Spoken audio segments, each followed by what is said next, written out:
السلام عليكم ورحمة الله تعالى وبركاته. مرحبا بكم غالياتي. على بالي بلي يجيبوا لك الفول وتحيري واش طيبي به. جبت لك وصفة خفيفة ظريفة بالفول، روعة يا البنات، وصفة فول مشرمل. هاد الوصفة كي تجربوها حتولي لكم ادمان. ما عليكم غير تصلوا وتسلموا على رسول الله، نقولوا بسم الله ونبداو في الوصفة تاعنا. لنا في كوكوطة عندنا ملعقة تاع السمن وعندنا كمية تاع الزيت، نحطوهم فوق النار نخلوهم يذوبوا، ومن بعد نضيفوا لهم كميه تاع الفول، كميه حسب عدد افراد العائله. بعد ما كنت شللته وقطرته لهنا نخليه يتقلى في هذاك الزيت والسمن على النار قليله، ونروحوا نحضروا الدرسه. عندي لهنا 8 فصوص تاع الثوم. الدرسه انا نحب نديرها في المهراز، الله الله كيما بكري. تحبي تسكر في جي الثوم، تحبي ديري في المهراز كيما انا.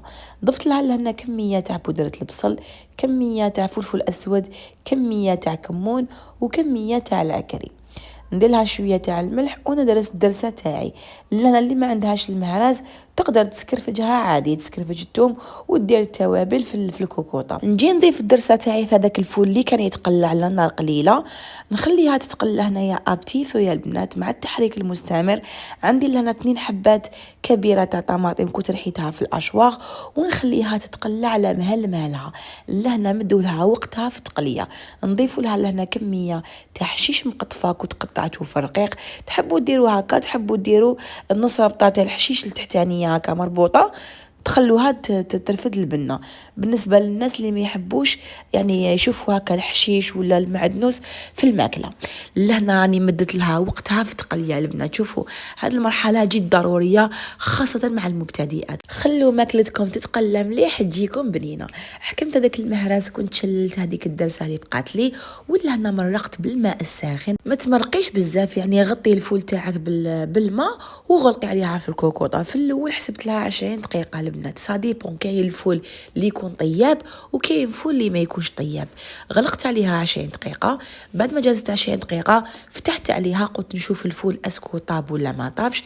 كي شفتو لقيتو مازال محتاج شويه طهي، يعني حوالي 10 دقائق حتى 15 دقيقه. انتي شوفي الفول تاعك، ولا كان محتاج انك تزيدي تمرقي زيدي مرقي شويه وعاودي غلقي عليه.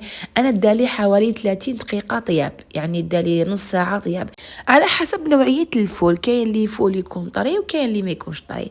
لنا زدت لها شويه تاع فلفل عكري وعاودت غلقت عليها. ولا هنا بعد ما طابت نحل عليها الكوكوطه نخليها تتجمر.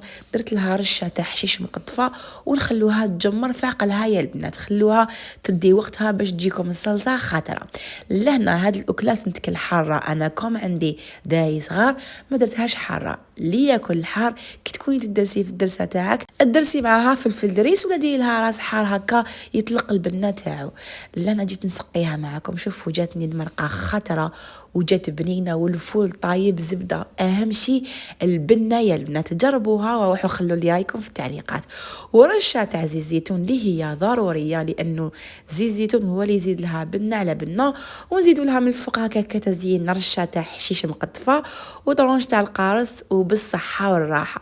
شوفوا البنات هاد الوصفه صحيه وبزاف بنينه. انا ولادي ما ياكلوش الفول كي نديرو في الطعام ولا، لكن كي نطيب لهم هاد الوصفه صدقوني غير يضربوا عليها في الطبسي تلمو بزاف بنينه. وهاد الوصفه تجي هكا ميدمه، ما تجي زعما هي في الاول تجي ميدمه. وانتي زيدي لها رشه تاع زيت الزيتون وروحي خلي لي رايك في التعليقات. على بالي بلي تعجبكم البنات، لانه كامل اللي جربوها الحمد لله عجبتهم ونالت رضاهم. المهم بنات كانت القصه معكم حلوه. حنايا هنايا وصلنا لنهايه الفيديو. ولا جربتوها ابعتوا لي التطبيق تاعكم في الانستغرام ولا في الفيسبوك، حنخلي لكم الروابط في صندوق الوصف. نقول لكم وصلنا لنهايه الفيديو، ديروا جام وبارطاجيوه فضلا وليس امرا. نحبكم بزاف، شكرا على الدعم تاعكم، شكرا على التعليقات تاعكم الايجابيه. نقول لكم تهلاو في رواحتكم، نتلاقاو في فيديو اخر ان شاء الله. احبكم في الله وسلام.